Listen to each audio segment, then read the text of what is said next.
ओम नमः शिवाय। आप सभी को ईस्वी सन 2021 की हार्दिक शुभकामनाएं एवं बधाई।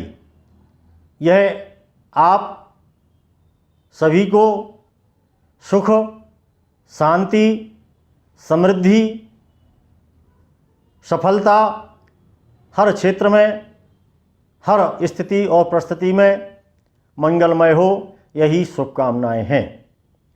ईस्वी सन हमारे भारतीय जनमानस में पूरी तरह से रच बस गया है और आज हर क्षेत्र में, चाहे ये कोई भी क्षेत्र हो, इवन धार्मिक भी हो, आध्यात्मिक हो, शैक्षणिक हो, शास्त्रीय हो, प्रशासकीय हो, कोई भी सामाजिक क्षेत्र हो, सभी में इसकी आज ये उपयोगिता है और इसी का उपयोग हो रहा है।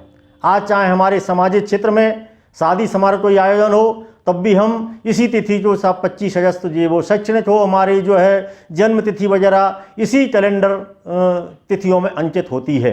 हर क्षेत्र में इसका उपयोग होता है। इसलिए भारतीय जनमानस में इसका अहम जो है रोल है, अहम योगदान बन गया है। वैसे तो भारतवर्ष में अनेकों संवत, अनेकों कैलेंडर जो है प्रचलित हैं, जैसे विक्रम संवत, शक संवत, लोधी संवत, वीर संवत और जो है हिजरी सन वगैरह अनेकों जो है प्रचलित हैं। लेकिन इसमें सर्वमान्य और सर्व स्वीकार जो कैलेंडर है वो ये ईस्वी सन ही है और इसका कारण भी है। इसका उपयोग बहुत सरल, बहुत आसान है और इसमें विचलन भी बहुत कम है।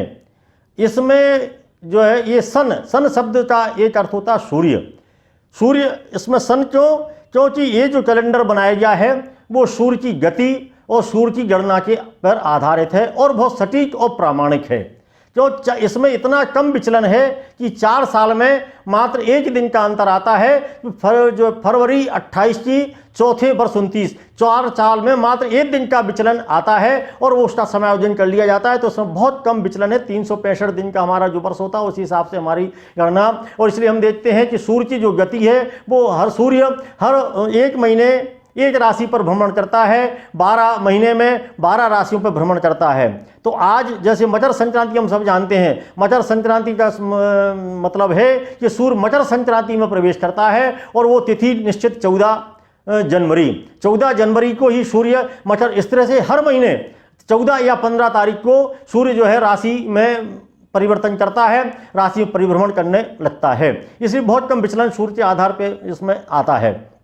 हमारा जो विक्रम संवत है, विक्रम संवत चैत्र मास के शुक्ल पक्ष की प्रतिपदा से प्रारंभ होता है, उस दिन से मनाया जाता है। संवत्सर क्योंकि हमारे 60 संवत्सर का नामकरण है, उन 60 संवत्सरों के नाम हैं और हर वर्ष ये संवत के नाम से जाना जाता है, उसको नव संवत्सर बोलते हैं। जैसे अभी वर्तमान में प्रमादी नाम का संवत्सर चल रहा है, इसके पहले परिधावी नाम का संवत्सर था। अगला जो आने वाला है चैत्र शुक्ल प्रतिपदा से वो आनंद नाम का संवत्सर है। इस तरह से हर संवत्सर के नाम हैं।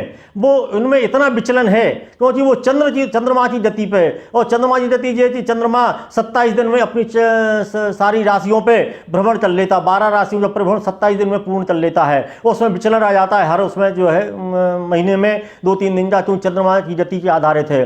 तो हम ये देखते हैं कि हर तीसरे साल हमारा जो विक्रम संवत में उसमें 1 महीने का अंतर पड़ जाता है और 1 महीने का समायोजन करना पड़ता है, जिसको अधिक मास कहते हैं। अधिक मास के रूप में हर तीसरे साल में एक अधिक मास मनाया जाता है, तब उसका समायोजन होता है। इसलिए इसमें विचलन बहुत ज़्यादा है, इसलिए ज़्यादा स्वीकार नहीं हो पाता। हम जब उस पंचांगों में भी ईस्वी सन का प्रयोग होता है। आज जो है अब तीसरा जो सतसंवत है, जिसको भारतीय राष्ट्रीय कैलेंडर के रूप में मान्यता प्रदान की गई है, उसमें इन दोनों कैलेंडर, जो हमारा विक्रम संवत है और जो हमारा ईस्वी सन है, उन दोनों का समायोजन किया गया है। वो जो है 21 मार्च से प्रारंभ, उसमें तिथियां तो हमारे लिए यही ईस्वी सन से 21 मार्च से शुरू होता है और माह के नाम हमारे जो है भारतीय जो पंचांग है भारतीय संवत्सर चैत्र वैशाख, उसमें नाम माह का नाम उस प्रकार से किया गया है सत संवत में। ये जो सत संवत है वो 78वीं ईस्वी सन से प्रारंभ हुआ है, यानी हमारा जो ईस्वी सन है उससे 78 साल जो है पीछे है सत संवत। और हमारा जो विक्रम संवत है वो 57 साल पहले से है। तो हमारा जो इनमें जो है जो डिफरेंस है, आज जैसे 2020 समाप्त हुआ तो हमारा जो विक्रम संवत है वो 2077 चल रहा है, और ईस्वी जो सत संवत है वो 1942 चल रहा है, क्योंकि 78 साल का डिफरेंस है, उससे पीछे चल रहा है।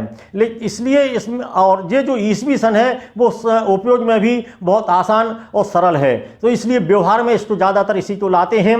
इसमें अच्छा, इसमें एक और है कि इसमें जिस प्रकार की रुचि रखने वाले लोग हैं उसी प्रकार से इसको मनाते हैं। हमारे भारत देश में भी अनेकों लोग हैं जो पाश्चात्य संस्कृति में रुचि रखते हैं, वो उसको पाश्चात्य संस्कृति के रूप में मनाने लगते हैं। एक दिन पहले से ही नव वर्ष की विदाई के साथ और नए वर्ष के स्वागत दोनों एक साथ करते हैं और अलग प्रकार से उसको जो है एंजॉय करते हैं। लेकिन जो भारतीय संस्कृति, भारतीय परंपरा के लोग हैं उसको जो है भारत में सुबह से उठ करके जो नए वर्ष का प्रारंभ करते हैं तो मंदिरों में दर्शन करते हैं, अनेक प्रकार से विशिष्ट प्रकार से पूजा करते हैं, सबको एक दूसरे को बधाई देते हैं, वो उस हिसाब से इसको मनाते हैं। तो हम यदि देखें कि हमारा भारतीय संस्कृति, संस्कार और परंपराओं का भले ही जो है वर्ष हो संवत्सर, लेकिन व्यवहारिक जीवन का ईस्वी सन ही है। इसलिए हम इसको ये कहें कि ये हमारे व्यवहारिक जीवन की संस्कृति, संस्कार और परंपराओं का वर्ष है। इसे हम सब उससे आए और उससे मना रहे हैं, उसी तरह से मनाएं। आपको पुनः एक बार जो है शुभकामनाएं और बधाई, हार्दिक धन्यवाद। ओम नमः शिवाय।